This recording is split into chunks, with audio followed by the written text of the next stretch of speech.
ಏನು last month ತೀರ್ಮಾನ ತಗೊಂಡ್ರು ಅದರಂತೆಯೇ ಒಂದು ನೀವು ಪಾಪ್ಯುಲರ್ ಲೆಕ್ಚರ್ ಸೀರೀಸ್ ಅಂತಾನೆ ಹಾಕ್ಕೊಂಡಿದ್ದೀರಾ. ಹಾಗಾಗಿ ಮೊದಲನೇ ಲೆಕ್ಚರ್ ನಂದಾಗಿರೋದ್ರಿಂದ ಎಷ್ಟು ಜನ ಹೇಗೆ ನಿಮ್ಮ ಒಂದು ಎಕ್ಸ್ಪೆಕ್ಟೇಷನ್ ಏನಿದೆಯೋ ಗೊತ್ತಿಲ್ಲ. ಬಟ್ ಸಬ್ಜೆಕ್ಟ್ ನನ್ನ ರೀತಿಯಲ್ಲಿ ಸಬ್ಜೆಕ್ಟ್ ಈಸ್ ಗುಡ್. ನಾನು ಅದನ್ನು ಮಾತನಾಡಕ್ಕೆ ಹೋಗೋದಿಲ್ಲ. ಐ ವಿಲ್ ಟೆಲ್ ಯು ಏನು ಸಮ ಸಮಾಜದ ನಿರ್ಮಾಣದಲ್ಲಿ ಧರ್ಮ, ರಾಜಕೀಯ ಮತ್ತು ಶಿಕ್ಷಣದ ಮಹತ್ವ, ಈ ಒಂದು ವಿಷಯ ಬಹಳ ಮುಖ್ಯವಾಗಿರ್ತಕ್ಕಂಥದ್ದು. ಹಾಗಾಗಿ ಎಷ್ಟರ ಮಟ್ಟಿಗೆ ಇದನ್ನು ನೀವುಗಳು ಗಮನಿಸ್ತೀರಾ ಅನ್ನೋದು ಮುಖ್ಯ. ಓಕೆ, ಆತ್ಮೀಯ ಶಿಕ್ಷಕ ವೃಂದದವರೇ, ಬಹಳ ವರ್ಷಗಳ ನಂತರ ನಾನು ಒಬ್ಬ ಉಪನ್ಯಾಸಕನಾಗಿ ನಿಮ್ಮ ಮುಂದೆ ನಿಂತಿದ್ದೀನಿ. ಉಪನ್ಯಾಸ ಅಂದ ತಕ್ಷಣವೇ ನೆನಪು ಬರ್ತಕ್ಕಂಥದ್ದು ಹೇಳೋದಷ್ಟೇನೆ.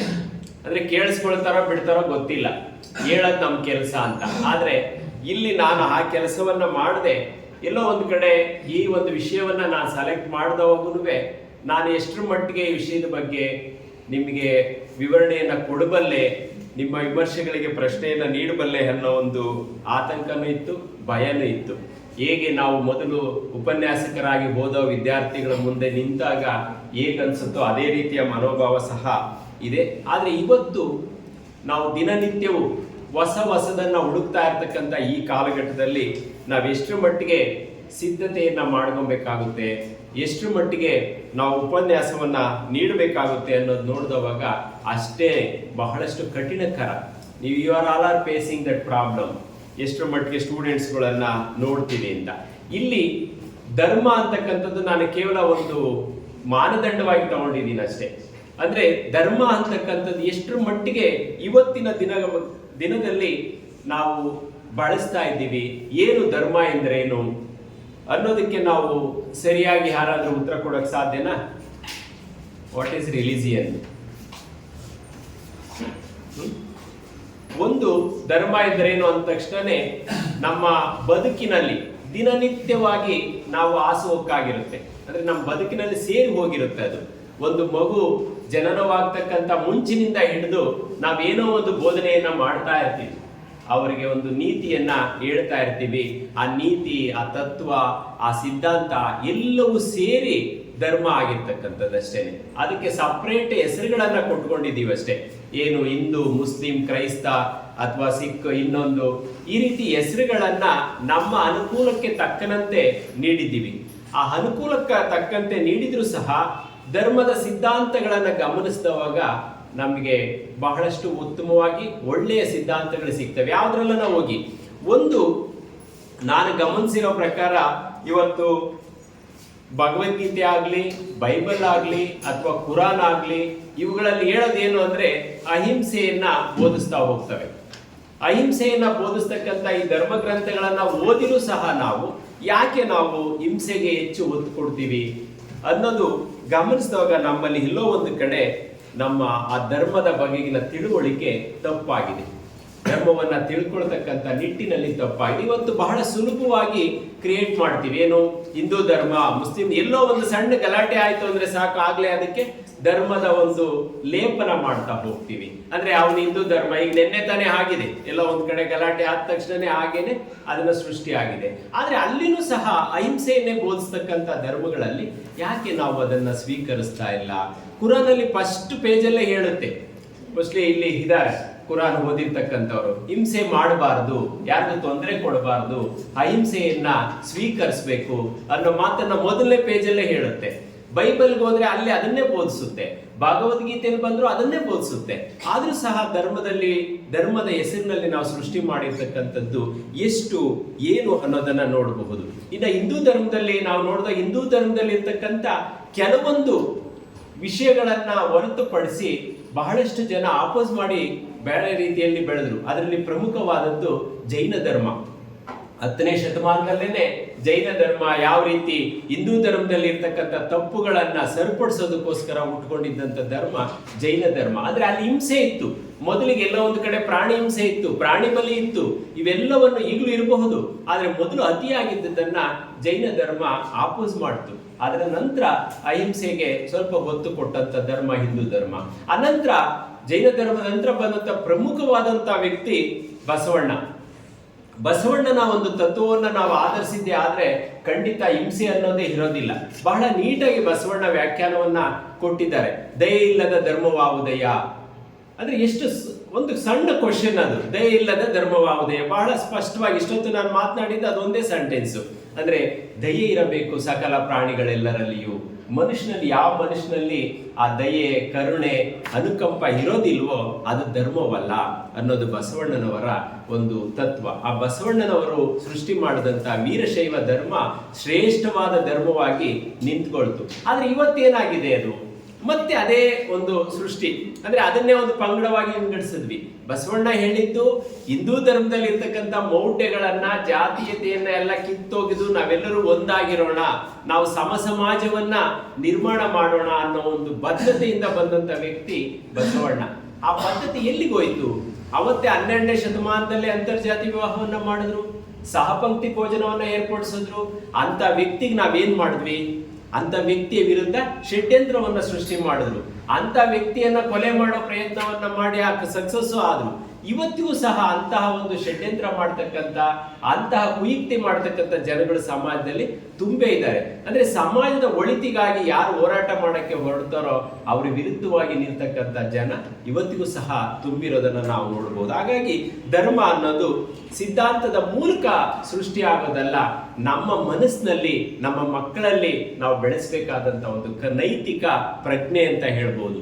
ಆ ನೈತಿಕತೆಯನ್ನ ನೀವು ರೂಢಿಸಿದ್ದೆ ಆದ್ರೆ, ನಾವು ಕೇವಲ ನಮ್ಮ ಮಕ್ಕಳು ಅಂದ್ರೆ ನಾನು ವಿದ್ಯಾರ್ಥಿಗಳನ್ನ ಹೇಳ್ತಾ ಇಲ್ಲ, ನಿಮ್ಮ ಮನೆಗಳಲ್ಲಿ ನಿಮ್ಮ ಮಕ್ಕಳಿಗೆ ಆ ನೈತಿಕತೆಯನ್ನ ಹೇಳ್ಕೊಡ್ಬೇಕಾದಂತ ಅವಶ್ಯಕತೆ ಬಹಳಷ್ಟು ಇದೆ.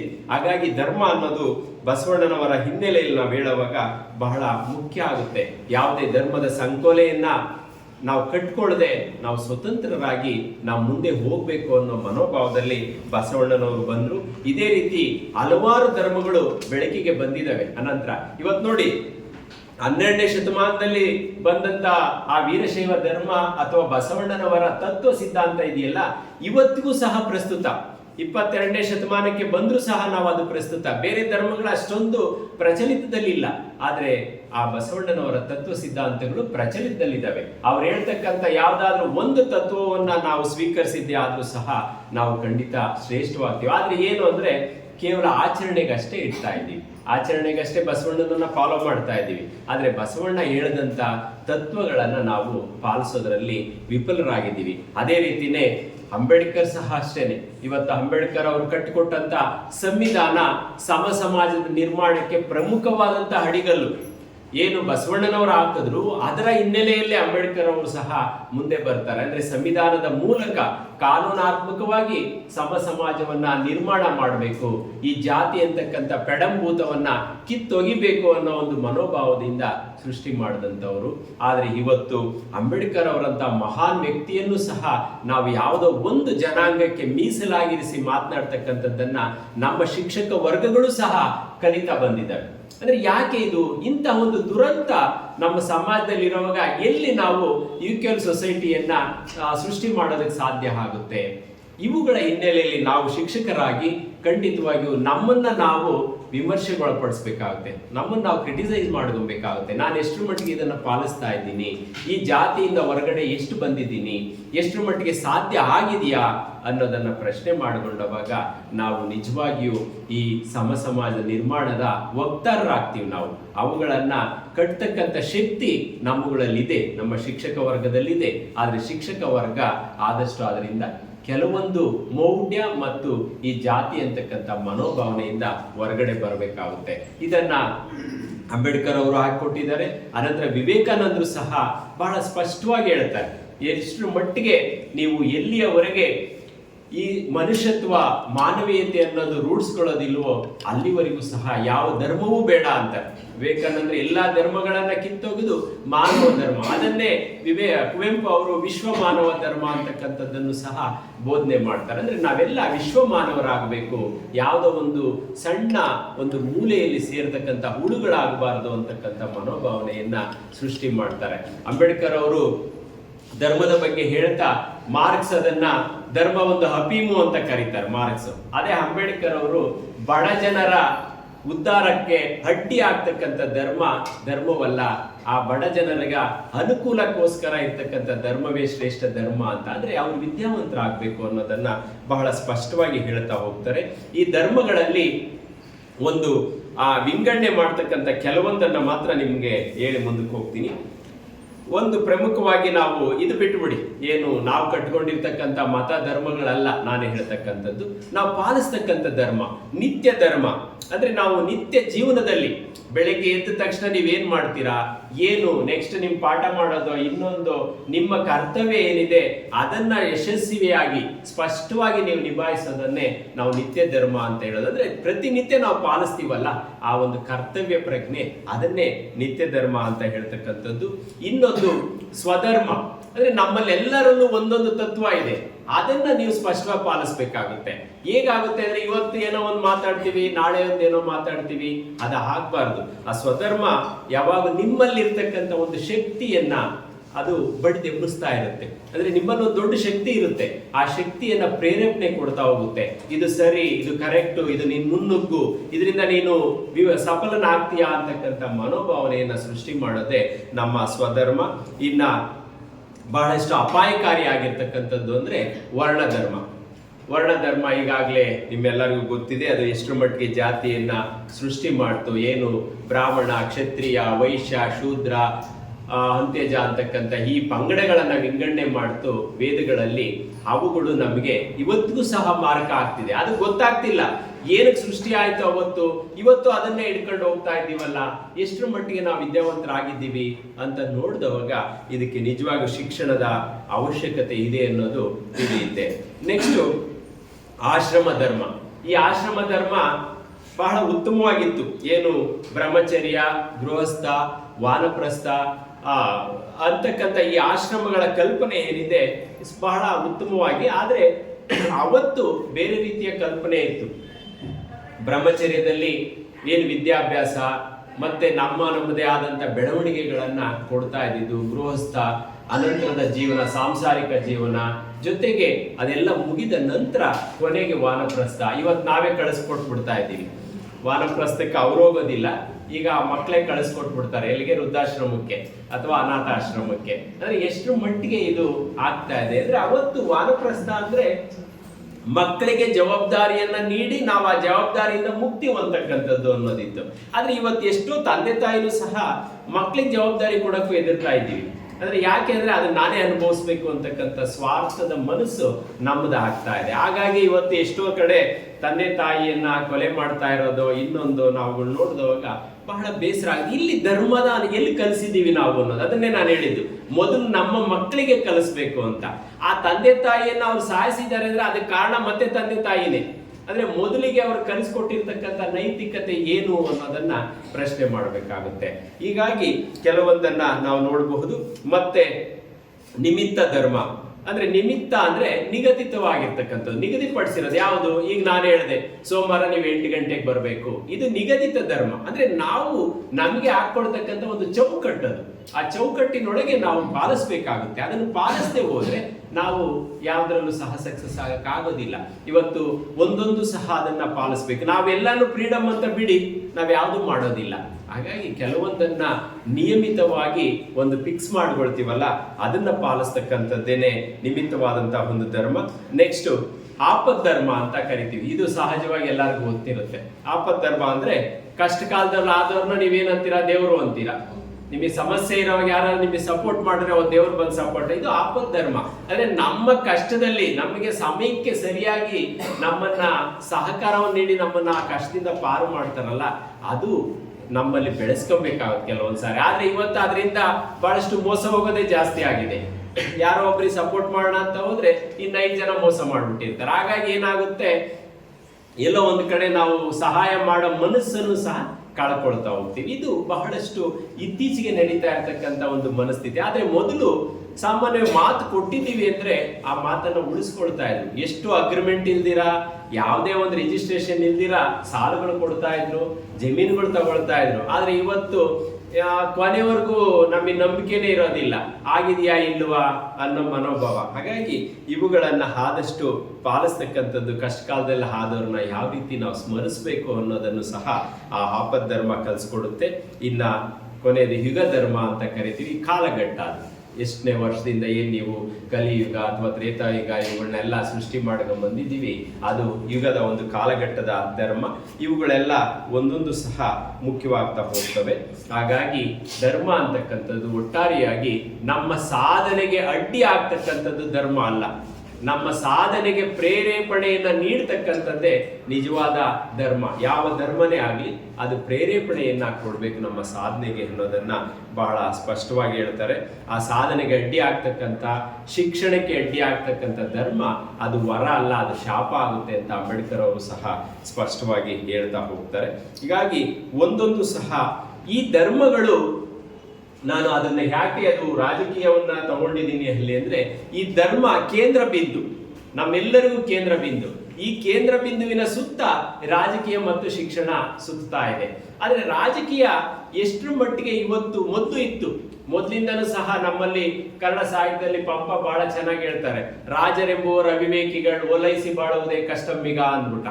ಅಂದ್ರೆ ರಾಜರೆಲ್ಲ ಅವಿವೇಕಿಗಳು, ಇವ್ರನ್ನ ಹೆಂಗಪ್ಪ ನಾವು ಓಲೈಸಿ ಬಾಳೋದು ಅಂತ. ಅಂದ್ರೆ ಮಂತ್ರಿ ಆಗಿದ್ದಂಥವನು ಪಂಪ, ನಾಟ್ ಓನ್ಲಿ ಕವಿ, ಮಂತ್ರಿ ಆಗಿದ್ದಂಥವ್ರು. ಹಾಗಾಗಿ ಆ ಮಾತನ್ನ ಹೇಳಿದವಾಗ ಅವತ್ತಿನ ರಾಜರ ಒಂದು ಯುಗದಲ್ಲಿ ಯಾವ ರೀತಿ ಬದುಕಬೇಕಾಗಿತ್ತು ಅನ್ನೋದು ಹಿಸ್ಟ್ರಿ ಪ್ರೊಫೆಸರ್ ವಿಜಯ್ ಕುಮಾರ್ ಚೆನ್ನಾಗಿ ಗೊತ್ತುಗಳಿರುತ್ತೆ. ಅಂದ್ರೆ ಮೊಹಮ್ಮದ್ ಬಿನ್ ತುಗ್ಲಕ್ ಅಂತವ್ರು ಬಂದ್ರು, ಕೃಷ್ಣದೇವರಾಯನ್ ಅಂತವ್ರು ಬಂದ್ರು, ನಮ್ಮಲ್ಲಿ ನಾಲ್ವಡಿ ಕೃಷ್ಣರಾಜ ಒಡೆಯರ್ ಅಂತವ್ರು ಬಂದ್ರು. ಅಂದ್ರೆ ಯಾರೋ ಒಬ್ಬ ಮೂರ್ಖ ಬಂದಿದ್ದಾನೆ, ಆ ಮೂರ್ಖನನ್ನ ನಾವು ಇಟ್ಕೊಂಡಿದೀವಿ. ಅದ್ರ ಜೊತೆಗೆ ಒಳ್ಳೆಯವರು ಬಂದಂತ ಕೃಷ್ಣದೇವರಾಯ ಆಗ್ಲಿ, ನಾಲ್ವಡಿ ಕೃಷ್ಣರಾಜ ಒಡೆಯರ್ ಆಗ್ಲಿ, ಇವರೆಲ್ಲ ಸಮಾಜಕ್ಕೆ ಕೊಟ್ಟಂತ ಕೊಡುಗೆ ಅಪಾರವಾದದ್ದು.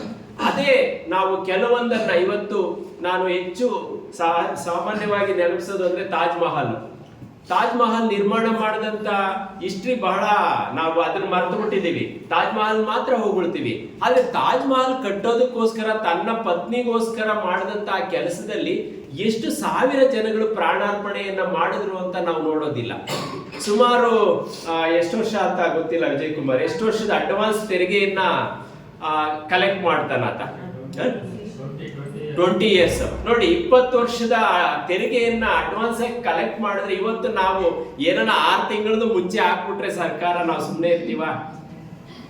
ಇರೋದಿಲ್ಲ. ಅಂಥದ್ರಲ್ಲಿ 20 ವರ್ಷದ ತೆರಿಗೆಯನ್ನ ಒಂದೇ ಸಾರಿ ಕಟ್ಟಿದ್ರೆ ಆ ಜನಗಳು ಏನಾದ್ರು, ಅವ್ರು ಎಷ್ಟು ಜನ ಸತ್ರು, ನಾವು ಎರಡು ರೀತಿಯಲ್ಲೂ ನಾವು ನೋಡ್ಬೇಕಾಗುತ್ತೆ. ಧರ್ಮ ಅಂತಕ್ಕಂಥದ್ದು ಎಷ್ಟು ಒಳಿತನ್ನ ಮಾಡಿದೆಯೋ ಅದ್ರ 2 ಪಟ್ಟು ಕೆಡುಕನ್ನ ಮಾಡ್ತಾ ಬಂದಿದೆ. ಅಂದ್ರೆ ಮೌಢ್ಯವನ್ನ ಬಿತ್ತಾ ಬಂದಿದೆ ನಮ್ಮಲ್ಲಿ. ಆ ಮೌಢ್ಯವನ್ನ ಹೋಗ್ಲಾಡಿಸ್ಬೇಕಾಗಿದ್ದು ರಾಜಕೀಯ ಆದ್ರೆ ಹೋಗ್ಲಾಡಿಸದೆ ಏನ್ ಮಾಡಿದ್ರು, ಅವ್ರು ಅದನ್ನು ಉಪಯೋಗಿಸ್ಕೊಂಡ್ರು, ಧರ್ಮವನ್ನ ಉಪಯೋಗಿಸ್ಕೊಂಡು ತಾವು ಬೆಳೆಯೋದಕ್ಕೆ ಹೋದ್ರು. ಆ ಬೆಳೆಯೋದಕ್ಕೆ ಹೋಗಿದ್ದೇ ಇವತ್ತಿನ ಸಮಸ್ಯೆಗೆ ಪ್ರಮುಖವಾದ ಕಾರಣ. ಇವತ್ತು ಸಹ ಏನು ಇವತ್ತಿನ ಆಧುನಿಕ ರಾಜಕಾರಣಗಳನ್ನ ನೋಡಿದವಾಗ ಎಷ್ಟರ ಮಟ್ಟಿಗೆ ನಮ್ಮ ಜನ ಮೌಢ್ರು, ಎಲ್ಲೋ ಒಂದು ಕಡೆ ಕೂತ್ಕೊಂಡು ಏನೋ ಒಂದು ಹೇಳ್ತಾ ಇರ್ತಾರೆ, ಆದ್ರೆ ಅನುಭವಿಸ್ತಕ್ಕಂಥವ್ರು ಯಾರು, ಸಾಯ್ತಕ್ಕಂಥವ್ರು ಯಾರು? ಇವತ್ತು ಬಹಳಷ್ಟು ಕಡೆ ಗಲಾಟೆ ಆದವ್ರು ನೋಡಿ, ಯಾರಾದ್ರೂ ದೊಡ್ಡ ವ್ಯಕ್ತಿಗಳು ಮಕ್ಕಳು ಸತ್ತಿರ್ತಾರ, ದೊಡ್ಡ ವ್ಯಕ್ತಿಗಳು ಮಕ್ಕಳು ಇಟ್ಕೊಂಡು ತಿಂದಿರ್ತಾರ? ಅಮಾಯಕರ್ರಿ ಅವರು ಬಹಳಷ್ಟು ಬಡತನ, ಅವರನ್ನು ಉಪಯೋಗಿಸ್ಕೊಳ್ತಾ ಇರ್ತಾರೆ. ಅವ್ರಿಗೆ ಏನೋ 10,000 5,000 ಕೊಟ್ಬಿಟ್ಟು ಅವರ ಆ ಎಂಜಲ್ ಕಾಸಿಗೋಸ್ಕರ ಕೈಯುಟ್ಟಿ ಹೋಗಿ ಅವ್ರು ಸಾಯ್ತಾರೆ, ಅವ್ರ ಜೀವನ ಹೋಗುತ್ತೆ. ನಂತರ ಅವ್ರ ತಂದೆ ತಾಯಿಗಳನ್ನ ಗಮನಿಸಿದವ್ ನೋವಾಗುತ್ತೆ. ಏನ್ ಮಾಡಕ್ಕೂ ಆಗ್ತಾ ಇಲ್ಲ ನಮ್ಮ ಪರಿಸ್ಥಿತಿ. ಅದಕ್ಕೆ ಪ್ರಮುಖವಾದ ಅಸ್ತ್ರ ಶಿಕ್ಷಣ ಅಷ್ಟೇನೆ. ಅದನ್ನ ಬಿಟ್ಟು ನಾವು ಇನ್ನೇನು ಹೇಳಕ್ಕಾಗೋದಿಲ್ಲ. ಅವ್ರನ್ನ ಅದರಿಂದ ಹೊರಗಡೆ ತರಬೇಕು ಅಂದ್ರೆ ಶಿಕ್ಷಣ ಪ್ರಮುಖವಾದ ಅಸ್ತ್ರ ಆಗುತ್ತೆ. ಈ ಶಿಕ್ಷಣ ಕೊಡದೆ ಹೊತ್ತು ನಾವು ಏನನ್ನೂ ಸಹ ಬದಲಾಯಿಸಕ್ಕೆ ಸಾಧ್ಯ ಇಲ್ಲ. ಹಾಗಾಗಿ ಈ ರಾಜಕೀಯದಲ್ಲಿ ಪ್ರಮುಖವಾದ ಒಂದು ಅಂಶ ಪ್ರಜಾಪ್ರಭುತ್ವ. ನಾವು ರಾಜರ ಅಧಿಕಾರವನ್ನ ಬಿಟ್ಟು ರಾಜರ ಅಧಿಕಾರವನ್ನ ಕೊನೆಗಾಣಿಸಿ ಪ್ರಜಾಪ್ರಭುತ್ವಕ್ಕೆ ಬಂದಿದ್ದೀವಿ. ಸಂವಿಧಾನ ಬಹಳಷ್ಟು ಎಲ್ಲರಿಗೂ ಅವಕಾಶವನ್ನ ಕೊಟ್ಟಿದೆ. ಬಹಳಷ್ಟು ಶ್ರೇಷ್ಠವಾದ ಸಂವಿಧಾನವನ್ನು ಹೊಂದಿರತಕ್ಕಂಥ ದೇಶ ಅನ್ನೋ ಹೆಮ್ಮೆ ನಮಗಿದೆ. ಆದರೆ ಇವತ್ತು ಆ ಸಂವಿಧಾನದಲ್ಲಿರ್ತಕ್ಕಂಥ ಎಷ್ಟೋ ಕಾನೂನುಗಳನ್ನು ನಾವು ತಿದ್ದುಪಡಿ ಮಾಡೋದ್ರ ಮೂಲಕನೋ ಇನ್ನೊಂದು ಮಾಡಿ ನಾವು ಅದನ್ನು ಸಹ ಬೇರೆ ರೀತಿಯಲ್ಲಿ ಉಪಯೋಗಿಸ್ಕೊಳ್ತಾ ಇದ್ದೀವಿ. ಅದನ್ನು ನಾವು ಬದಲಾಯಿಸೋದಕ್ಕೆ ಪ್ರಯತ್ನ ಪಡ್ತಾ ಇದ್ದೀವಿ. ಆದರೆ ಅಲ್ಲಿ ನೀಡಿರ್ತಕ್ಕಂಥ ಸಂವಿಧಾನದಲ್ಲಿ ನೀಡಿರ್ತಕ್ಕಂಥ ಶಿಕ್ಷಣದ ಹಕ್ಕನ್ನು ಕಸಿಯೋದಕ್ಕೆ ಯಾರಿಂದನೂ ಆಗ್ತಾ ಇಲ್ಲ. ಹಾಗಾಗಿ ಶಿಕ್ಷಣ ಅಂತಕ್ಕಂಥದ್ದು ಪ್ರಮುಖವಾದ ಅಸ್ತ್ರ ಆಗಬೇಕಾಗಿದೆ. ಈ ಶಿಕ್ಷಣ ಎಷ್ಟರ ಮಟ್ಟಿಗೆ ನಮ್ಮಲ್ಲಿ ಬೆಳವಣಿಗೆಯನ್ನು ಹೊಂದುತ್ತಾ ಇದೆ ಅನ್ನೋದಕ್ಕೆ ಪ್ರಮುಖವಾಗಿ ನಾನು ಗಮನಿಸ್ತಕ್ಕಂಥದ್ದು. ಇವತ್ತು ಸಹ ನಿಮ್ಮಲ್ಲಿ, ನಾನು ಹೊರಗಡೆ ಬೇಡ, ನಮ್ಗೆ ಹೊರ ಪ್ರಪಂಚ ಬೇಡ, ಇಲ್ಲಿ ಕುಳಿತಿರ್ತಕ್ಕಂಥ ನೀವುಗಳು ಯೋಚನೆ ಮಾಡಿ ಎಷ್ಟು ಜನ ಮೂಢ ಆಚರಣೆಗಳಿಂದ ಹೊರಗಡೆ ಬಂದಿದ್ದೀರಾ ಅನ್ನೋದನ್ನ ನಿಮಗೆ ನೀವು ಪ್ರಶ್ನೆ ಮಾಡ್ಕೊಳ್ಳಿ.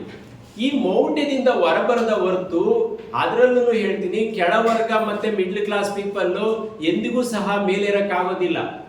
ಯಾಕೆಂದ್ರೆ ನಾನು ಪ್ರತಿ ಸಾರಿ ಹೇಳ್ತಾ ಇರ್ತೀನಿ, ನಮ್ಮ ಸ್ಟೂಡೆಂಟ್ಸ್ಗಳು ಫೀಸ್ ಕಟ್ಟಕ್ಕಾಗಲ್ಲ ಅಂತ ಬಂದವ ನಾನು ಕೇಳೋ ಪ್ರಶ್ನೆ ಅದೇನೆ. ಹೋಗಿ ಕೂತ್ಕೊಂಡು ನಿಮ್ಮ ಮನೆಯಲ್ಲಿ ಅನವಶ್ಯಕವಾದಂತ ಖರ್ಚನ್ನ ಎಷ್ಟು ಮಾಡಿದ್ದೀರಾ ಅಂತ ಲೆಕ್ಕ ಹಾಕ್ಸಿ. ಪ್ರತಿಯೊಂದಕ್ಕೂ ಅನವಶ್ಯಕವಾದ ಖರ್ಚುಗಳನ್ನ ಮಾಡಿ ಅವಶ್ಯಕವಾಗಿರೋದಕ್ಕೆ ನಿಮ್ಮ ಹತ್ರ ಹಣ ಇರೋದಿಲ್ಲ, ಆ ರೀತಿ ಆಗುತ್ತೆ. ಅವುಗಳನ್ನ ಸರಿಪಡಿಸ್ಕೊಂಡಿದ್ದೆ ಆದ್ರೆ ಖಂಡಿತವಾಗಿಯೂ ನಾವು ಮೇಲೇರೋದಕ್ಕೆ ಸಾಧ್ಯ. ಇಲ್ಲದೆ ಹೋದ್ರೆ ಈ ಮೂಢಾಚರಣೆಗಳನ್ನ ನಾವು ನಂಬುತ್ತಾನೆ ಇರ್ತೀವಿ, ಅದರಿಂದ ನಾವು ಕಳ್ಕೊಳ್ತಾನೆ ಇರ್ತೀವಿ. ನೀವು ಬಹಳಷ್ಟು ನಷ್ಟ ಹೊಂದ್ತಾ ಇದ್ದೀರಾ. ಯಾಕೆಂದ್ರೆ ಎಲ್ಲಾ ಧರ್ಮಗಳಲ್ಲೂ ಸಹಜವಾಗಿ ಇರ್ತಕ್ಕಂಥದ್ದು ಪುರೋಹಿತ ಶಾಹಿ ಅಂತ ಕರಿತೀವಿ ನಾವು. ಪುರೋಹಿತ ಶಾಹಿ ಇದೆಯಲ್ಲ, ನೀವು ಯಾರ್ಯಾರು ಯಾವ್ಯಾವ ರೀತಿ ಸ್ವೀಕರಿಸ್ತಿರೋ ಗೊತ್ತಿಲ್ಲ, ಆದ್ರೆ ಪುರೋಹಿತ ಶಾಹಿಯಷ್ಟು ತೊಂದರೆ ಕೊಡ್ತಕ್ಕಂಥದ್ದು ಯಾವುದೂ ಇಲ್ಲ. ಈ ಪುರೋಹಿತ ಶಾಹಿಗಳು ಯಾವತ್ತೂ ಸಹ ನಿಮ್ಮನ್ನ ಮೂಢರನ್ನಾಗಿ ಇಡೋದಕ್ಕೆ ಪ್ರಯತ್ನ ಪಡ್ತಾರೆ, ನಿಮ್ಮನ್ನ ವಿಚಾರವಂತರನ್ನಾಗಿ ಮಾಡೋದಕ್ಕೆ ಪ್ರಯತ್ನ ಪಡೋದಿಲ್ಲ. ಯಾಕೆ?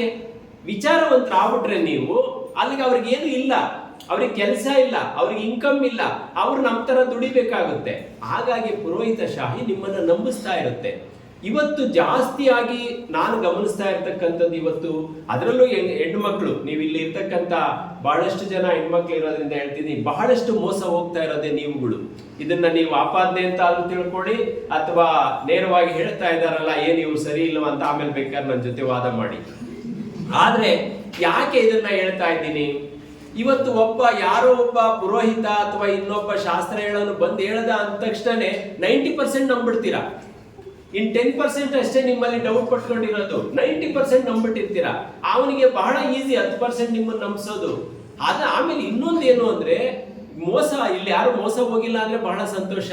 ಈ ಮೋಸ ಹೋಗಿರೋ ಹೆಣ್ಮಕ್ಳನ್ನ ನೀವು ಒಂದು ಸ್ವಲ್ಪ ಕ್ವಶನ್ ಮಾಡಿ, ಅವರುಗಳು ಎಷ್ಟು ಬೇಗ ಅಂದ್ರೆ ಮನೆಯಲ್ಲಿ ಯಾರು ಗಂಡಸರಿಗೆ ಹೇಳಿರೋದಿಲ್ಲ, ಚರ್ಚೆ ಮಾಡಿರೋದಿಲ್ಲ. ಫಸ್ಟ್ ಆಫ್ ಆಲ್ ಅವ್ರು ಒಂದು ಸ್ವಲ್ಪ ಚರ್ಚೆ ಮಾಡಿದ್ರೆ ಮೋಸ್ಟ್ಲಿ ಅದು ಮೋಸ ಹೋಗೋದಿಲ್ಲ. ಯಾಕೆಂದ್ರೆ ಅಲ್ಲಿ ಎಲ್ಲೋ ಒಂದು ಕಡೆ ಅವ್ರಿಗೆ ಭಯ ಇರುತ್ತೆ. ಅವರು ಮೊದಲೇ ಹೇಳಿರ್ತಾರೆ ಏನು ಅಂದ್ರೆ ನಿಮ್ಮ ಮನೇಲಿ ಹಿಂಗ ಆಗೋಗ್ಬಿಡುತ್ತೆ, ಏನೋ ಒಂದು ಅಪಾಯವನ್ನ ಮುಂದಿಡ್ತಾರೆ. ಇದು ಬಹಳಷ್ಟು ನೋವು. ನನಗೆ ಜಸ್ಟ್ ಒಂದು 3 ದಿವಸದಿಂದ ನಮ್ಮ ಫ್ರೆಂಡ್ ಒಬ್ರು ಫೋನ್ ಮಾಡ್ರು, ಕಾಲೇಜ್ ನಡೆಸ್ತಾ ಇದ್ದಾರೆ, ಕಾಲೇಜ್ ನಾನು ಮಾರಾಟ ಮಾಡ್ತೀನಿ, ಇಲ್ಲ ಬೇರೆ ಯಾರಿಗಾನ ವಹಿಸ್ಕೊಡು ಅಂತ ನನಗೆ ಫೋನ್ ಮಾಡ್ರು. ನಾನು ಏನ್ ರೀಸನ್ ಅಂತ ಕೇಳಿದೆ, ಹೇಳಲಿಲ್ಲ ನನಗೆ ರೀಸನ್. ಆಮೇಲೆ ನಾನು ಮನೇಲಿ ಬಂದು ಇಬ್ಬರಿಗೂ ಫ್ರೆಂಡ್ ಅವರು ಹಿಂಗಾಗಿದೆ, ಹಿಂಗೇನೋ ಫೋನ್ ಮಾಡಿದ್ರು, ಬಹಳ ತೊಂದರೆಯಲ್ಲಿದ್ದೀನಿ ಅಂತ ಹೇಳ್ತಾ ಇದ್ದಾರೆ, ಏನ್ ಸಮಾಚಾರ ಅಂದ್ರೆ ಅವಾಗ ಹೇಳಿದ್ರು, ಅಲ್ಲೊಬ್ಬ ಪ್ರಿನ್ಸಿಪಾಲ್ನ ಅಪಾಯಿಂಟ್ ಮಾಡಿದ್ದಾರೆ ಅವರು. ಪ್ರಿನ್ಸಿಪಾಲ್ ಒಬ್ಬ ಪುರೋಹಿತ, ಅವನು ಎಲ್ಲ ಹೇಳಿ ಅದು ಇದು ಹೇಳಿ ಬರೀ ಪೂಜೆಗಳು ಮಾಡಿಸಿ ಅವಳು ದುಡ್ಡು ಸಂಪಾದನೆ ಎಲ್ಲ ಅದಕ್ಕೆ ಹಾಕ್ಸ್ತಾ ಇದ್ದಾನೆ. ಅವನು ಕ್ಲೀನ್ ಆಗಿ ಕಾಲೇಜನ್ನ ಮುಗಿಸಿ ಆಚೆ ಹೋಗ್ತಾನೆ ಅಂತ ಹೇಳಿದ್ರು ನಮ್ಮ ಮನೆಯಲ್ಲಿ. ನನಗೊಂದು ಕ್ಷಣ ಶಾಕ್ ಹೊಡಿತು. ಕೋಟ್ಯಾಂತರ ರೂಪಾಯಿ ಬಂಡವಾಳ ಹಾಕಿ ಕಾಲೇಜ್ ನಡೆಸ್ತಾ ಇರೋರು ಇವತ್ತು ಆ ಮಟ್ಟಕ್ಕೆ ಬರಂಗ್ ಮಾಡಿದ್ದಾರೆ ಅಂದ್ರೆ ಅವನು ಗ್ರೇಟಾ ಇವ್ರು ಗ್ರೇಟಾ ಅನ್ನೋದು ಯೋಚನೆ ಮಾಡಿ.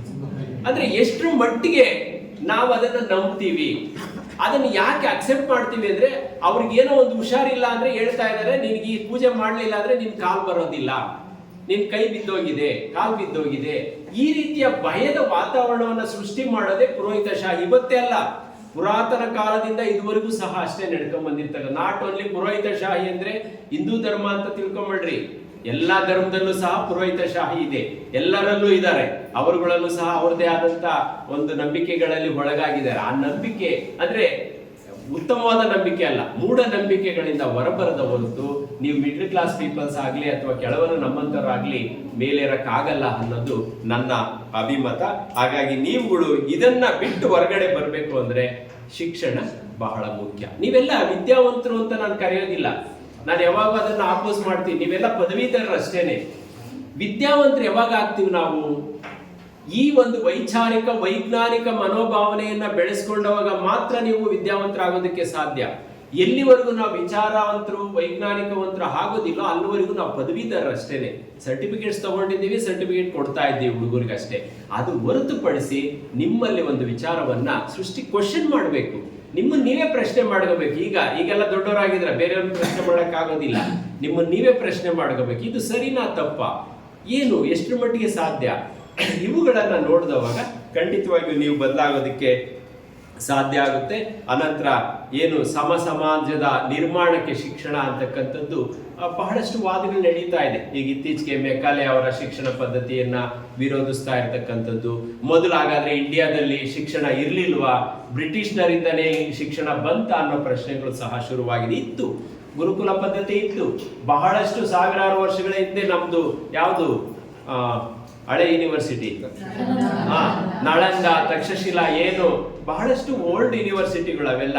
ಅಂತ ಯೂನಿವರ್ಸಿಟಿಗಳು ನಮ್ಮಲ್ಲಿದ್ದು, ಆದ್ರೆ ಎಷ್ಟು ಜನಕ್ಕೆ ನಾವು ಶಿಕ್ಷಣವನ್ನ ಕೊಡ್ತಾ ಇದ್ವಿ, ಯಾರಿಗೆ ಕೊಡ್ತಾ ಇದ್ದೀವಿ ಅಂತ ನೋಡಿದವಾಗ ಬಹಳಷ್ಟು ಆಶ್ಚರ್ಯ ಆಗುತ್ತೆ. ಹಾಗೆ ಕಡ್ಡಾಯ ಶಿಕ್ಷಣವನ್ನ ಸಂವಿಧಾನದ ಮೂಲಕ ತಗೊಂಡ್ಬಂದಿದ್ದಾರೆ. ನಾನು ಲಾಸ್ಟ್ ಟೈಮ್ ಇಲ್ಲಿ ಮೀಟಿಂಗ್ ಅಲ್ಲಿ ಮಾತನಾಡ್ತಾ ಇದ್ದೆ, ಹೇಳ್ತಾ ಇದ್ದೆ, ಕುದ್ಮಲ್ ರಂಗರಾವ್ ಅಂತ, ಏನು ಮಂಗಳೂರಿನವರು, ಮೂಲ ಅವರು ಕಾಸರಗೋಡಿನ ಕುದ್ಮಲ್ ಅನ್ನೋ ಒಂದು ಹಳ್ಳಿಯಲ್ಲಿ ಹುಟ್ಟಿದಂತ ಆ ರಂಗರಾವ್. ರಿಯಲಿ ನಾವು ಎಂತ ಮಹಾನ್ ವ್ಯಕ್ತಿ ಅವರು, ಕರ್ನಾಟಕದಲ್ಲಿ ಹುಟ್ಟಿ ಬೆಳೆದಂಥವ್ರು. ಅವ್ರು 1859 ಜನಿಸಿ ಅವತ್ತಿನ ಕಾಲಕ್ಕೇನೆ ಮಂಗಳೂರು ಸೈಡ್ ಆ ಒಂದು ಏನು ಟ್ರೈಬಲ್ಸ್ ಪೀಪಲ್ಸ್ ಇದ್ರು ಅವರುಗಳಿಗೋಸ್ಕರ ಶಾಲೆಯನ್ನ ತೆರೀತಾರೆ. ಅವರಿಗೋಸ್ಕರ ಶಾಲೆಯನ್ನ ತೆರೆದು ಶಿಕ್ಷಣವನ್ನ ನೀಡ್ತಾರೆ.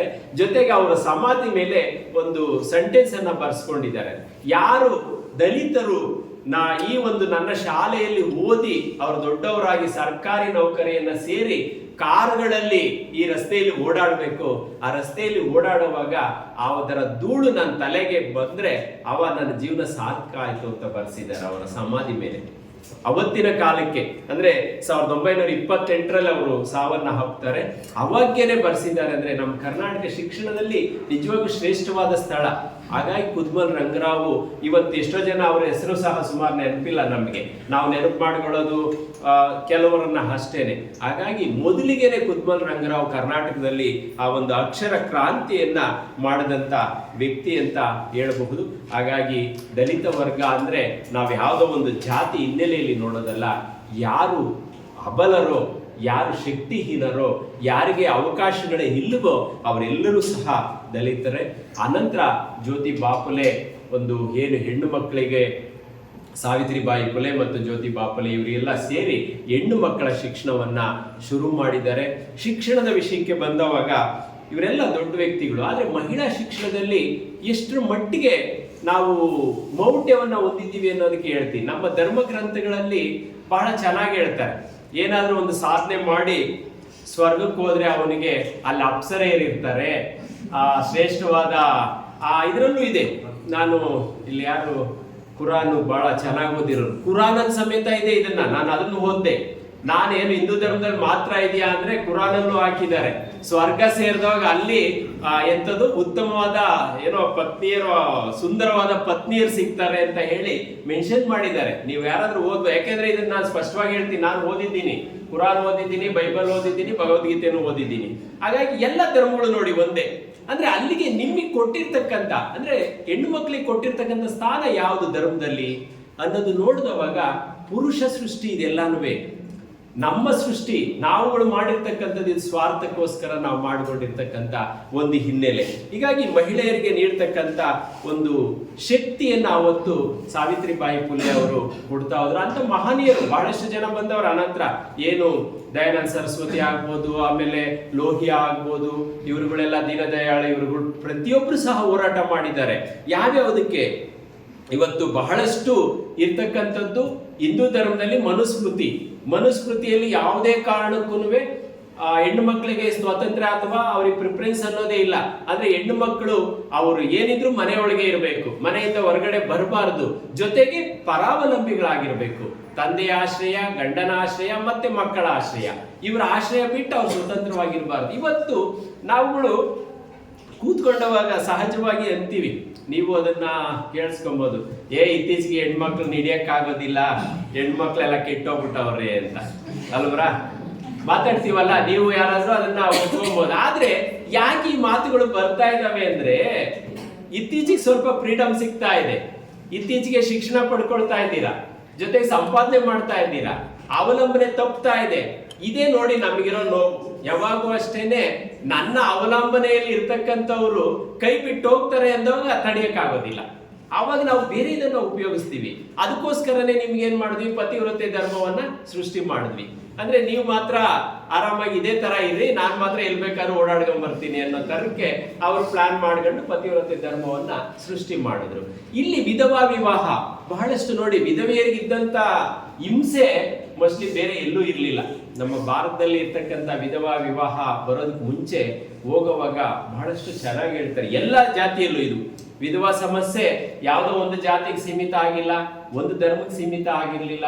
ಹಾಗಾಗಿ ವಿಧವಾ ಸಮಸ್ಯೆ ಅನ್ನೋದು ಭಾರತದಲ್ಲಿ ಪ್ರಡಂಭೂತವಾಗಿದ್ದು ಈ ಧರ್ಮದ ಹಿನ್ನೆಲೆಯಲ್ಲಿ. ಧರ್ಮನೇ ಅದಕ್ಕೆ ಚೌಕಟ್ಟಾಗಿತ್ತು. ಅದರಲ್ಲೂ ಬಾಲ್ಯ ವಿವಾಹ ಮತ್ತೆ ಅದಕ್ಕೆ ಅಂಟುಕೊಂಡಿದ್ದು. ಚಿಕ್ಕಂದಿನಲ್ಲೇ ಮದುವೆ ಆಗೋದು, ಅವ್ರೇನೋ ನಾಯಿ ಸತ್ತ ಅಂದ್ರೆ ಅವಳು ಆ ಜೀವನ ಪರ್ಯಂತ ವಿಧವೆ ಆಗಿರ್ಬೇಕು. ಅದರಲ್ಲಿ ಏನು ತಲೆ ಬೋಳಿಸ್ಕೊಳ್ಳೋದು, ಮತ್ತೆ ಬಿಳಿ ಸೀರೆ ಉಟ್ಕೊಳ್ಳೋದಾಗ್ಲಿ, ಕೆಂಪು ಸೀರೆ ಉಟ್ಕೊಳ್ಳೋದಾಗ್ಲಿ ಎಷ್ಟು ಅಸಹ್ಯಕರವಾದದ್ದು ನೋಡಿ. ಅಂದ್ರೆ ಆಕೆ ಸೌಂದರ್ಯ ಕಾಣಬಾರದು ಜನಕ್ಕೆ ಅಂತ. ಇನ್ನ ಸತಿ ಸಹಗಮನ ಅನ್ನೋದು ಭಯಾನಕವಾದ ಬಿಡಿ. ಅಂದ್ರೆ ಗಂಡನ ಜೊತೆ ಸುಡ್ತಕ್ಕಂಥದ್ದು ಅಥವಾ ಸಾಯಿಸ್ತಕ್ಕಂಥದ್ದು ಈ ಕೆಲಸವನ್ನು ಮಾಡ್ತಾ ಇದ್ದಾರೆ. ಇವೆಲ್ಲದಕ್ಕೂ ಒಂದು ಅಂತ್ಯ ಕಂಡಿದ್ದೆ ನಮ್ಮ ಶಿಕ್ಷಣ ವ್ಯವಸ್ಥೆಯಿಂದ. ಆದ್ರೆ ಇಂಥ ಮಹಾನ್ ಬದಲಾವಣೆಗಳು ಆಗಿದ್ದಾವೆ. ಆದ್ರೂ ಸಹ ಇವತ್ತು ಸಂಪೂರ್ಣವಾಗಿ ನಾವು ಹೊರಗಡೆ ಬಂದಿದ್ದೀವಾ ಅಂತ ನಾವು ಪ್ರಶ್ನೆಯನ್ನ ಮಾಡ್ಕೊಬೇಕಾಗುತ್ತೆ. ಬಹಳಷ್ಟು ಹೀನಾಯವಾದದ್ದು ದೇವದಾಸಿ ಪದ್ಧತಿ ಇವತ್ತಿಗೂ ಸಹ ಸಂಪೂರ್ಣವಾಗಿ ನಾಶ ಆಗಿಲ್ಲ. ಇವತ್ತು ನಾವು ಉತ್ತರ ಕರ್ನಾಟಕ ಇಲ್ಲಿ ಕೆಲವರು ಇರಬಹುದು, ಹೋದ್ರೆ ಅದರಲ್ಲೂ ಚಂದ್ರಗುತ್ತಿ ಆ ಸೈಡ್ ಹೋದ್ರೆ ಕಾಣದಂಗೆ ದೇವದಾಸಿಯನ್ನ ಬಿಡ್ತಾ ಇದ್ದಾರೆ, ಕಾಣದಂತೆ ಮುತ್ತು ಕಟ್ತಾ ಇದ್ದಾರೆ. ಅಂದ್ರೆ ಮುತ್ತು ಕಟ್ಟೋದು ಅಂದ್ರೇನೆ ಅದು ದೇವದಾಸಿಯನ್ನ ಮಾಡ್ತಕ್ಕ. ಆ ದೇವದಾಸಿ ಪದ್ಧತಿ ಬಂದಿದ್ದೆ ಯಾರು, ಅದನ್ನ ನೀವು ಓದಿದ್ರೆ ಗೊತ್ತಾಗುತ್ತೆ ಬಹಳ ಸ್ಪಷ್ಟವಾಗಿ. ಮೊದಲು ಆ ದೇವದಾಸಿಯನ್ನ ಕಟ್ಟೋದಕ್ಕೆ, ಮುತ್ತು ಕಟ್ಟೋದಕ್ಕೆ ವ್ಯವಸ್ಥೆ ಮಾಡ್ತಿದ್ದಿದೆ ಆ ಊರಿನ ಗೌಡ. ಅಂದ್ರೆ ಅವನ ಆಕೆಯನ್ನ ಉಪಯೋಗಿಸ್ಕೊಳ್ಳೋದಕ್ಕೋಸ್ಕರ ಈ ವ್ಯವಸ್ಥೆಯನ್ನ ತಗೊಂಬಂದ. ಆ ನಂತರ ಆಕೆ ಜೀವನ ಏನಾಗುತ್ತೋ ಗೊತ್ತಿಲ್ಲ, ಎಲ್ಲಿಗೆ ಹೋಗ್ಬಿಡುತ್ತೋ ಗೊತ್ತಿಲ್ಲ. ಅದು ದೇವರ ಹೆಸರಿನಲ್ಲಿ ನಡೆದಿದ್ದು. ಇಂತಹ ದೇವರ ಹೆಸರಿನಲ್ಲಿ ನಡೆದಂತ ಪದ್ಧತಿಯನ್ನ ನಾವು ಒಪ್ಕೊಳ್ತೀವಿ, ಆ ದೇವರನ್ನ ಪೂಜಿಸ್ತೀವಿ. ಇವತ್ತು ಬೆತ್ತಲೆ ಸೇವೆ ಅಂತಕ್ಕಂಥದ್ದು ಇದೆ. ಅಲ್ಲಿ ಬೆತ್ತಲೆ ಸೇವೆ ಅಂದ್ರೆ ಮೊದಲು ಪೂರ್ಣ ಬೆತ್ತಲೆ ಸೇವೆ ಮಾಡ್ತಾ ಇದ್ರು, ಈಗ ಏನ್ ಮಾಡ್ತಾರೆ, ಬೇವಿನ ಸೊಪ್ಪ ಇನ್ನೊಂದು ಕಟ್ಕೊಂಡು ಸಹ ಮಾಡಿ. ಯಾಕಿದು ಹೆಣ್ಣು ಮಕ್ಕಳು ಮಾತ್ರ ಯಾಕೆ ಮಾಡ್ಬೇಕು? ನೀವ್ ಯಾಕೆ ಅದನ್ನ ಕ್ವಶನ್ ಮಾಡಬಾರ್ದು? ಗಂಡು ಮಕ್ಕಳಿಗಿಲ್ಲ ಅದು, ಆದ್ರೆ ಹೆಣ್ಣು ಮಕ್ಕಳಿಗೆ ಮಾತ್ರ.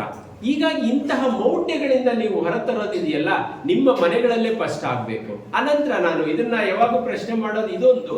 ನೆಕ್ಸ್ಟ್ ಈ ದೇವಭೂತ ನೋಡಿ, ದೇವಗಳು ಬರೋದೆಲ್ಲ ಹೆಂಗಸರಿಗೇನೆ.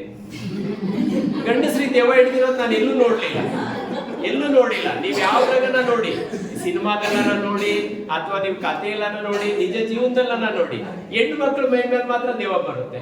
ಎಲ್ಲಿಂದ ಬರುತ್ತೆ ಅದು ದೇವ? ಆದ್ರೆ ಆ ರೀತಿಯಲ್ಲಿ ಸೃಷ್ಟಿ ಮಾಡಿರ್ತಕ್ಕಂಥದ್ದು. ಅದೇನೆ ಮಾನಸಿಕವಾಗಿ ಇದನ್ನ ನೀವು ತಿರಸ್ಕರಿಸಬೇಕು. ನಾನು ಅದಕ್ಕೆ ಪ್ರಶ್ನೆ ಮಾಡೋದು, ಒಂದು ವೇಳೆ ದೇವವಾಗಿ ಬರೋದೇ ಆಗಿದ್ರೆ ನಮ್ಮ ಮನೆಗಳಲ್ಲಿ ಎಲ್ಲರೂ ಒಬ್ಬೊಬ್ರು ಸತ್ತಿದ್ದಾರೆ, ಬಹಳಷ್ಟು ಜನ ಸತ್ತಿದ್ದಾರೆ. ಅವರೆಲ್ಲ ನಮ್ಗೆ ಯಾಕೆ ಸಪೋರ್ಟ್ ಮಾಡಕ್ ಆಗೋದಿಲ್ಲ ಅಲ್ವಾ? ಅನಂತರ ಇನ್ನೊಂದು ಕ್ವಶನ್, ನಾನು ಈಗ ಆ ತರ ಏನಾದ್ರೂ ಇದ್ರೆ ನೀವು ಪ್ರಶ್ನೆ ಮಾಡ್ಕೊಳ್ಳಿ. ಇವತ್ತು ರೇಪ್ ಅನ್ನೋ ಮಾತೇ ಇರ್ತಿರ್ಲಿಲ್ಲ, ಅವರ್ಡೇ ಇರ್ತಾ ಇರ್ಲಿಲ್ಲ. ಯಾಕೆಂದ್ರೆ ಆಕೆಯನ್ನ ಸಾಯಿಸ್ತಾರಲ್ಲ, ಆಕೆ ಯಾಕೆ ದೇವವಾಗಿ ಅವ್ರನ್ನ ಸಾಯಿಸೋದಿಲ್ಲ? ಇದು ಕ್ವಶನ್ ಮಾಡ್ಬೇಕಾಗಿರೋದು ನಾವು. ಆಕೆ ಪಾಪ ಏನು ಅನ್ಯಾಯ ಮಾಡದೆ, ಏನು ತಪ್ಪು ಮಾಡದೆ ಏನೋ ಸಾಯಿಸಿರ್ತೀವಿ, ಅಂತ ಹುಡುಗಿ ಯಾಕೆ ದೇವವಾಗಿ ಬರೋದಿಲ್ಲ, ಅವ್ರು ಯಾಕೆ ಸಾಯಿಸೋದಿಲ್ಲ? ಇಂಥ ಪ್ರಶ್ನೆಗಳನ್ನ ನೀವು ಮಾಡ್ಕೊಂಡವಾಗ ಇಂಥ ಮೌಢ್ಯಗಳು ನಮ್ಮಿಂದ ದೂರ ಆಗ್ತಾ ಹೋಗ್ತವೆ. ಹಾಗಾಗಿ ಇವುಗಳನ್ನ ನಾವು ಬಹಳಷ್ಟು ಯೋಚನೆ ಮಾಡಿ ಬೆಳೆಸಬೇಕಾಗಿದೆ. ಮಕ್ಕಳನ್ನ ಯಂತ್ರಗಳಂತೆ ಮಾಡ್ತಾ ಇದ್ದೀವಿ ಇವತ್ತೆಲ್ಲ, ಒಂದು ಮಿಷನರಿ ಟೈಪ್ ಆಗೋಗಿದೆ. ಆದ್ರೆ ಅದನ್ನ ಬಿಟ್ಟು ನಾವು ಆದಷ್ಟು ಬುದ್ಧಿವಂತರನ್ನಾಗಿ, ವಿದ್ಯಾವಂತರನ್ನಾಗಿ ಬೆಳೆಸ್ತಕ್ಕಂಥ ಜವಾಬ್ದಾರಿ ನಿಮ್ಮ ಮೇಲೆ ಇದೆ ಅಂತಾನೆ ಹೇಳಬಹುದು. ಹಾಗಾಗಿ ಈ ಒಂದು ಶಿಕ್ಷಣ ನಮ್ಮಲ್ಲಿ ಸೃಜನಶೀಲ ವ್ಯಕ್ತಿತ್ವವನ್ನ ಬೆಳೆಸಬೇಕಾಗುತ್ತೆ. ಜೊತೆಗೆ ಈ ವೈಜ್ಞಾನಿಕ ಮತ್ತು ಮಾನವೀಯ ಅಂಶಗಳನ್ನ ನಾವು ತುಂಬಬೇಕು. ಇಂತಹ ಒಂದು ಮನಸ್ಥಿತಿ ಬೆಳೆಸಿದವಾಗ ಮಾತ್ರ ನಾವು ಸಮಾಜವನ್ನ ನಿರ್ಮಾಣ ಮಾಡೋದಕ್ಕೆ ಸಾಧ್ಯ ಆಗುತ್ತೆ. ಇನ್ನ ನಾನು ಹೀಗೆ ಹೇಳಿದಾಗೆ ಮಹಿಳೆಯರು ಸಬಲರಾಗ್ತಾ ಇರ್ತಕ್ಕಂಥದ್ದನ್ನ ಇವತ್ತು ಒಂದು ಸಂಕ್ರಮಣ ಕಾಲ ಅಂತ ಕರಿತೀವಿ. ಅಂದ್ರೆ ಈಗ ನಾವು ಆ ಕಡೆನೂ ಇಲ್ಲ ಈ ಕಡೆನೂ ಇಲ್ಲ, ಪೂರ್ಣವಾಗಿ ಬಿಡಕ್ಕಾಗ್ತಾ ಇಲ್ಲ. ಹೆಣ್ಮಕ್ಳನ್ನ ಅಥವಾ ಹೆಂಡ್ತಿನ ಅಥವಾ ಮಕ್ಕಳನ್ನ ಇನ್ನೊಬ್ಬರನ್ನ ನಾವು ಹಿಡ್ಕೊಬೇಕು ಅಂತ ನೋಡ್ತೀವಿ, ಅವ್ರು ಸಿಗ್ತಾ ಇಲ್ಲ. ಅವ್ರು ಸಿಗದೆ ಆಚೆಗೆ ಹೋಗೋವಾಗ ಇವ್ರು ತಡ್ಕೊಳಕ್ ಆಗ್ತಾ ಇಲ್ಲ. ಇದು ಕೆಲವು ವರ್ಷಗಳು, ಇದು ಸಂಕ್ರಮಣ ಕಾಲ. ಯಾಕೆಂದ್ರೆ ನಾವು ಆ ಕಡೆ ಈ ಕಡೆ ಕೂಡ ಇಲ್ಲಿ ಇರ್ತಕ್ಕಂಥ ಜೀವನ ಆಗಿದೆ. ಅದು ಒಂದು. ಎಲ್ಲೋ ಒಬ್ಬರು ಮೋಸ ಮಾಡ್ತಾರೆ, ನಾವು ಒಪ್ಕೊಳ್ಳೋಣ ಅದನ್ನ. ಯಾರೋ ಒಬ್ಬರು ಹಾಗಾದ್ರೆ ಗಂಡಸ್ರು ಯಾರು ಮೋಸ ಮಾಡ್ತಾ ಇಲ್ವಾ? ಎಲ್ಲರಲ್ಲೂ ಇದೆ. ಇಲ್ಲಿ ಹೆಣ್ಣು ಗಂಡು ಅನ್ನೋ ಮನೋಭಾವ ಅಲ್ಲ.